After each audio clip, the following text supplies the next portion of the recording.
Tegak berdiri si pohon cemara, tempat berteduh sang unggas desa.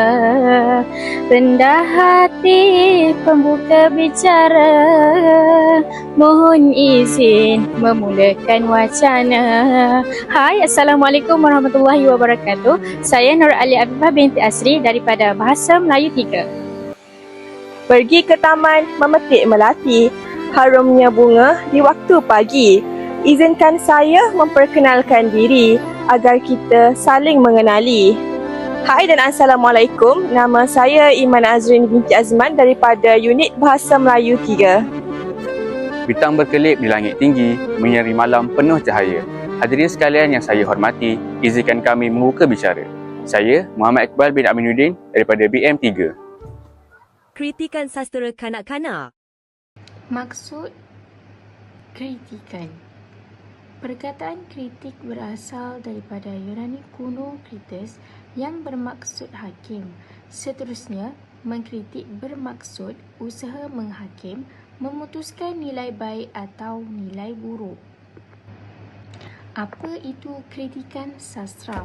Kritikan sastra ialah satu proses menilai, mentafsir dan menganalisis karya sastra seperti novel, cerpen, puisi dan drama secara sistematik berdasarkan teori dan pendekatan tertentu. Kritikan sastra bertujuan untuk memahami makna, tema, persoalan, gaya bahasa serta nilai estetika yang terdapat dalam sesuatu karya di samping menilai kekuatan dan kelemahan karya tersebut. Seterusnya, kritik jauh lebih serius, adil dan bijaksana berbanding ulasan. Kritikan juga cabang pengajian yang berhubung dengan hal mendefinisi, mengkelaskan, menghuraikan dan menilai karya kesastraan.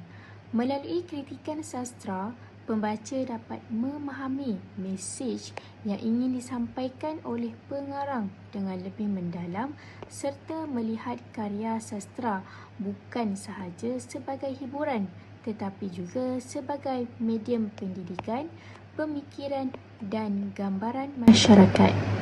Sastera kanak-kanak iaitu rusa jantan yang sombong.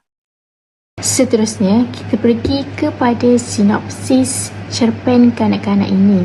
Cerpen ini mengisahkan tentang seekor rusa yang sombong akan kecantikan tanduknya, tetapi ia amat membenci kakinya kerana kurus.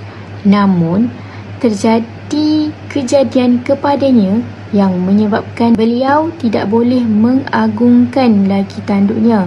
Namun, selepas kejadian itu, ia mula sedar akan apa yang dimiliki olehnya dan menyebabkan beliau bersyukur dan tidak lagi sombong. Kisah rusa yang sombong.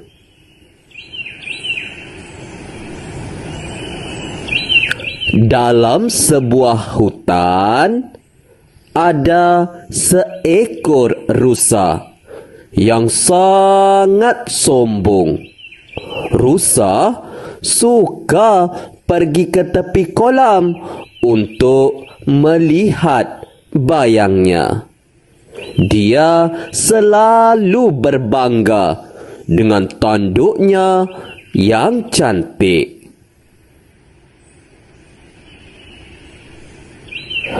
Oh, cantiknya tandukku. Tapi lihatlah pula betapa kurusnya kakiku. Aku mahu kakiku juga cantik. Aku mahu dilihat cantik dari kepala hingga hujung kaki, rungutnya.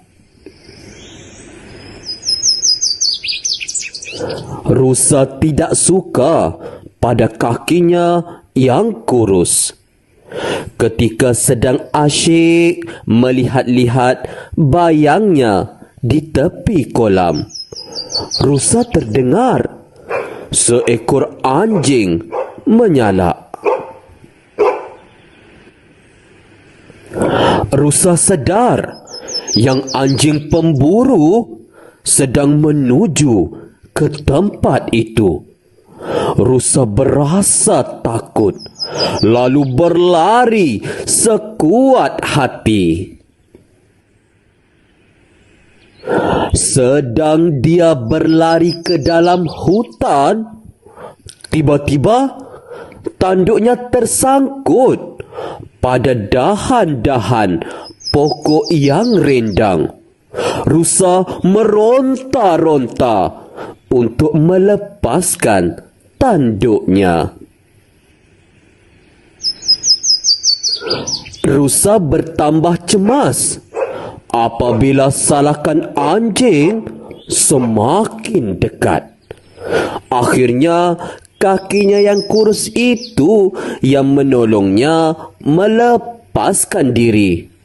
Namun begitu, tanduknya patah sedikit.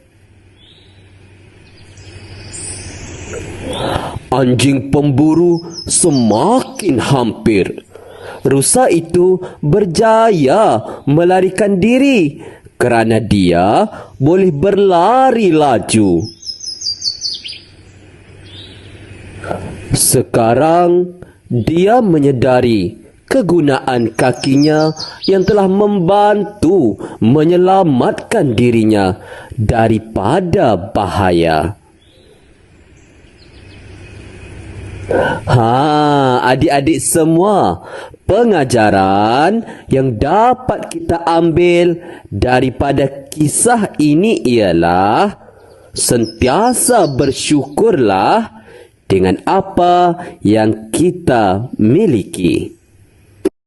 Baiklah, seterusnya maksud kritikan sanjungan. Secara umumnya, sanjungan bermaksud memberi penghormatan, penghargaan atau pujian terhadap sesuatu perkara. Asas kritikan sanjungan ini memuji karya dan pengarangnya yang berupaya melahirkan pemikiran serta dapat menampilkan elemen karya yang menarik. Baiklah, seterusnya berdasarkan cerita sastera kanak-kanak yang bertajuk Rusa Jantan yang Sombong, kritikan sanjungan yang terdapat ialah penulis memperingatkan kepada pembaca agar sentiasa bersyukur dengan apa yang telah diberikan oleh Maha Pencipta. Hal ini kerana sesungguhnya setiap perkara yang telah dijadikan itu mempunyai hikmahnya yang tersendiri. Kadangkala apa yang kita benci adalah sebenarnya baik untuk kita dan begitulah sebaliknya. Seterusnya, kritikan teguran. Kritikan teguran bermaksud kritikan yang bersifat memberi teguran dan peringatan secara ikhlas. Pengkritik dalam kritikan ini memainkan peranan untuk mengkritik hasil sesebuah karya dengan menyatakan keistimewaan, kekuatan dan kekurangan karya tersebut. Kritikan teguran berdasarkan cerita sastera kanak-kanak ini ialah kehebatan penulis dalam mengarang jalan cerita supaya pembaca dapat memahami maksud tersirat dengan mudah. Selain itu, kekuatan jalan cerita ini dapat menyentuh hati pembaca agar sentiasa bersyukur. Seterusnya, penulis memberikan gambaran bahawa menjaga penampilan diri bukanlah penting. Hal ini disebabkan oleh akibat daripada keinginan untuk menjadi cantik. Rusa mementingkan penjagaan tanduknya sehingga suatu hari tanduknya hampir memakan dirinya sendiri. Baiklah, seterusnya kita beralih kepada kritikan saranan.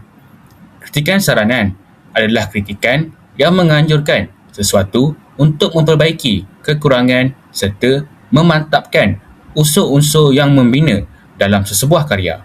Oleh itu, kritikan saranan ini adalah berfungsi sebagai penambah baik kekurangan yang akan mengalirkan nilai positif yang amat signifikan kepada hayalan pembaca, pengarang dan ujana kritikan sastera.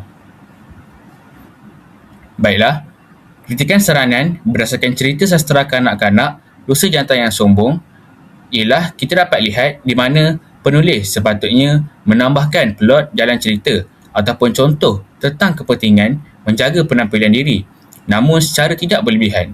Hal ini dapat menggambarkan kepada pembaca bahawa menjaga penampilan diri itu amatlah penting, akan tetapi sikap berusaha yang berlebihan ini dan menginginkan kesempurnaan telah memakan dirinya sendiri.